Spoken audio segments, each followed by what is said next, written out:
Live at noon, this is 13 News Now.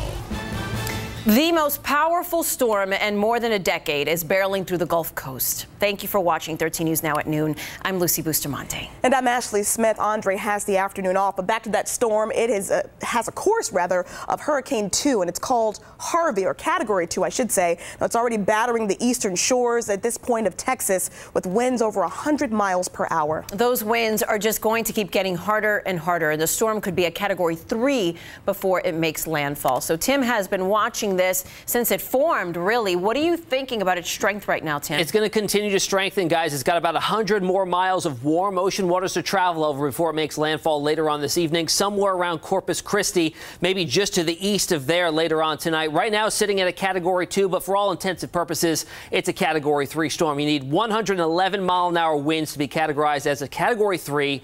It's got 110-mile-an-hour winds. You look at the track, it does strengthen into a Category 3 officially before it makes landfall. And then it does something very, very strange. It makes landfall, then backs up, goes back out over open water, and then makes a secondary landfall somewhere around Houston as a tropical storm or Category 1 hurricane. Notice the timestamp on that.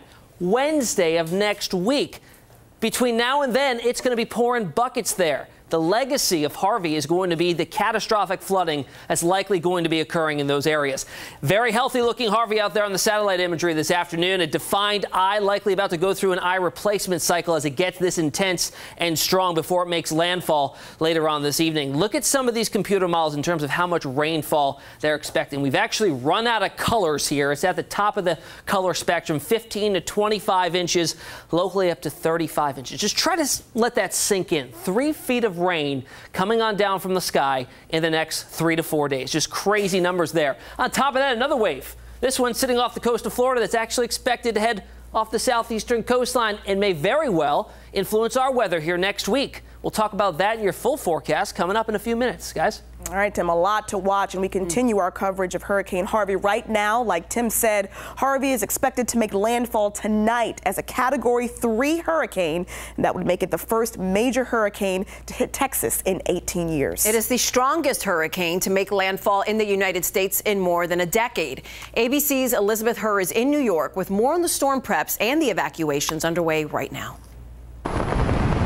With Hurricane Harvey slowly gaining strength, kicking up winds, and already dumping heavy rain overnight, millions in the storm's path are bracing for the worst. This is the line to get gas. Absolute insanity over this hurricane.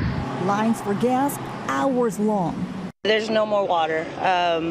There's no more bread. The bread's already running out as well. Residents stocking up and stores quickly selling out of the essentials. Thank you for calling Pinot Home Depot. We're out of generators, we're out of water, and we're out of sand. Hospitals in Corpus Christi are even airlifting infants from the neonatal unit to a hospital in Fort Worth as a precaution.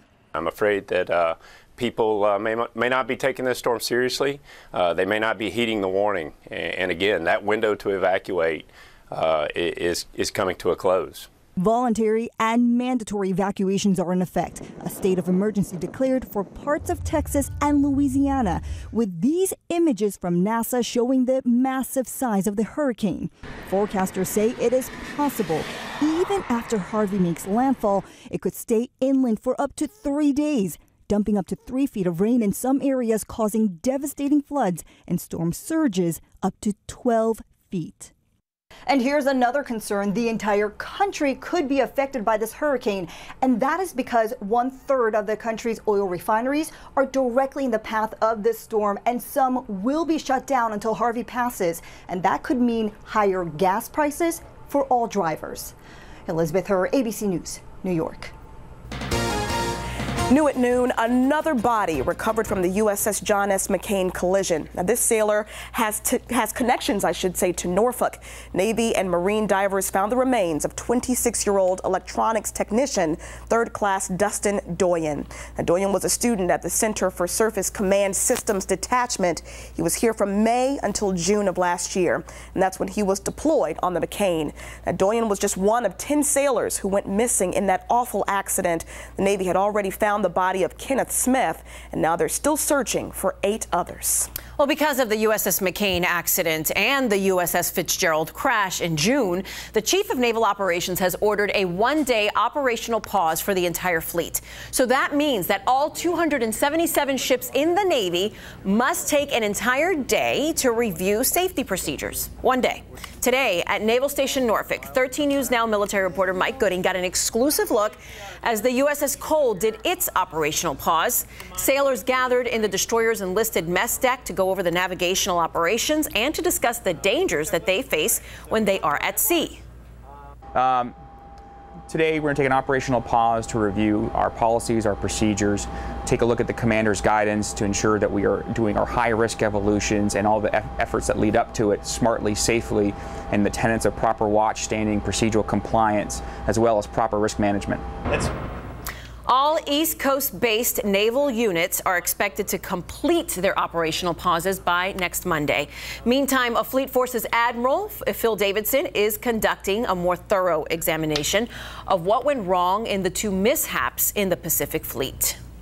Well, future leaders are going through training at Naval Station Norfolk, and part of that training is learning from the Navy's past. They also discuss current events like the USS John McCain collision, and Elise Brown has a story on this. Pumped up doesn't even begin to describe the energy. It's the annual Run with the Chiefs at Naval Station Norfolk. More than 2,000 leaders from Master Chiefs to Chief Petty Officer selectees coming together.